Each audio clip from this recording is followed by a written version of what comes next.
So I'm back again with another Vault Hunter breakdown for Borderlands 4, covering everything we know about all 4 of the new Vault Hunters in the game. Now, I've already covered Amon and Rafa as well, so be sure to go and check out those videos if you haven't already. But today I'm going to be running you through everything you need to know about Harlowe in Borderlands 4.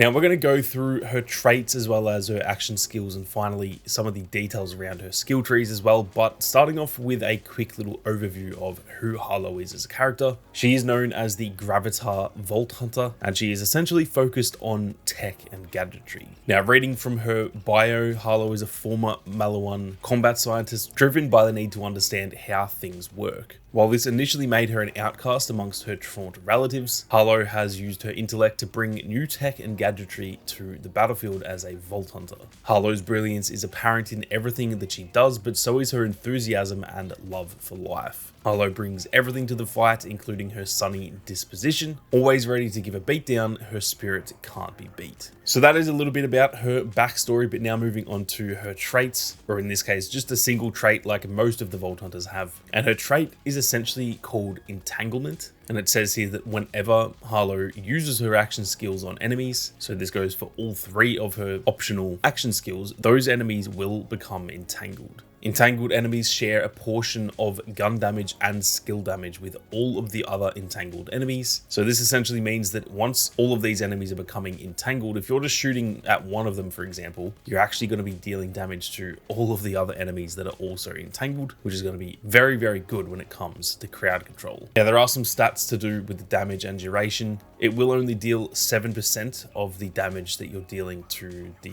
actual target you're aiming at. So it's not like it's a crazy amount. It's not like you're going to be just deleting entire groups of enemies or anything like that. But this will still definitely help in the long run when it comes to crowd control situations compared to playing as pretty much any of the other Vault Hunters. As for the duration, this entanglement trait will last for around 12 seconds. So that is essentially 12 seconds of dealing damage to a bunch of enemies when you're only shooting at one. Now, before we get into the action skills, if you guys are new to the channel and you are interested in more Borderlands 4 content, be sure to hit that subscribe button. There is so much more content on the way, both in the lead up to launch and plenty more after launch too. So make sure you don't miss out. Now, moving on to her action skills, as is the case with all 3 of the other Vault Hunters, she has 3 to cycle between, those being Chroma Accelerator, Zero Point, and Flux Generator. Now, starting off with the Chroma Accelerator, the description for this one says, fire an unstable energy pocket from Harlowe's Chroma Accelerator. The unstable energy pocket passes through enemies and deals cryo damage to all enemies it passes through.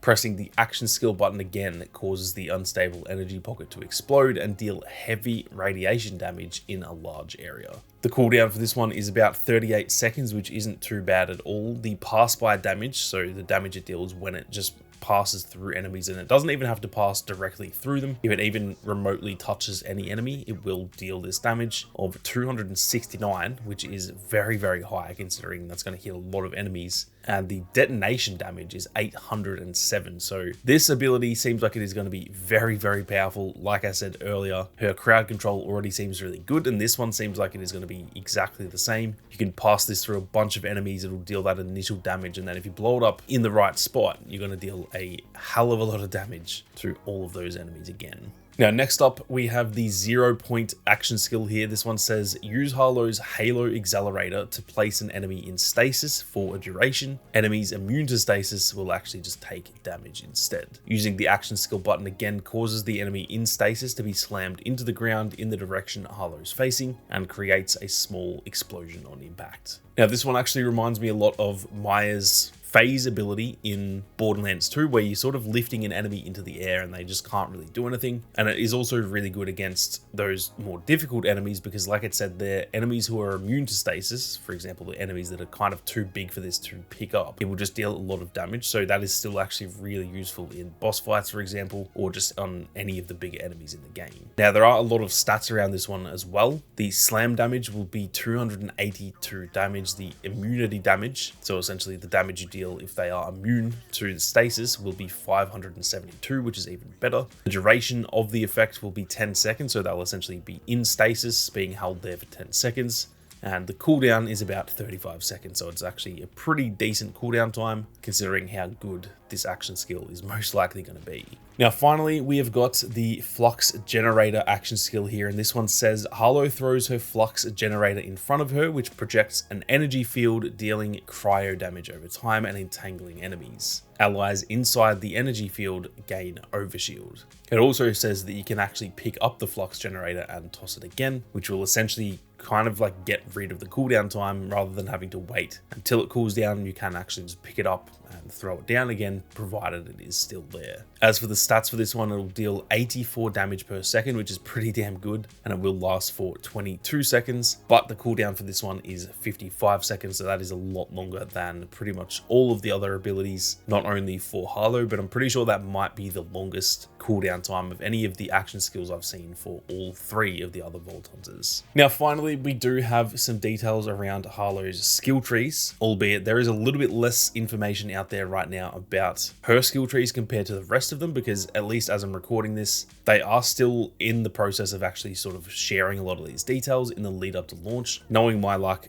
by the time this video goes live in a day or so, it will be all out there for everyone to see, because that's always what happens when I make these sort of videos. But as of right now, these are the details we know. Now, the 3 skill trees are called Creative Burst, Seize the Day, and Cosmic Brilliance. Starting off with Creative Burst, this one seems to focus on the Chroma Accelerator action skill and trying to buff that skill even further. We know that each of these skill trees will also have 3 branches within them. So the left branch in this skill tree focuses on stuff like the cooldown rate for action skills. It'll focus on lifesteal as well, and also a little bit of cryo damage. As for the middle branch, this one mostly just focuses on radiation damage, and the right branch focuses on skill damage, melee, and essentially changing the properties of the Chroma Accelerator action skill to make it a little bit more unique and make it actually play slightly different depending on the skill points that you spend. Moving on to the Seize the Day skill tree, this one is more focused on the 0-point action skill, and once again trying to sort of buff or change some of the values around that. Although keep in mind, all of these skill trees do have plenty of skill points, or nodes I guess you would say, that focus on stuff other than the action skills as well. Now, the left branch for this one focuses on radiation damage as well as critical hits. The middle branch focuses on cryo damage as well as lifesteal, and the right branch will mostly focus on splash damage. And there's a lot of really powerful stuff in this branch specifically that is going to very much buy into her crowd control sort of play style that I mentioned earlier on in the video.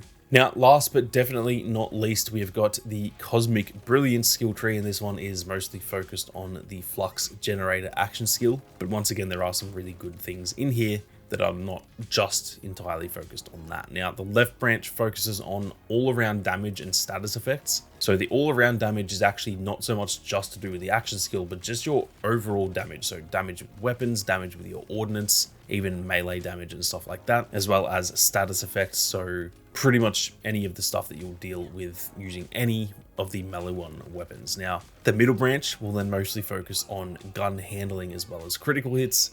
The gun handling not only just focuses on the guns, but also combining that in tandem with the Flux Generator action skill. And then lastly, for the right branch, this one focuses mostly on lifesteal, crit damage, as well as a fair amount of damage reduction too.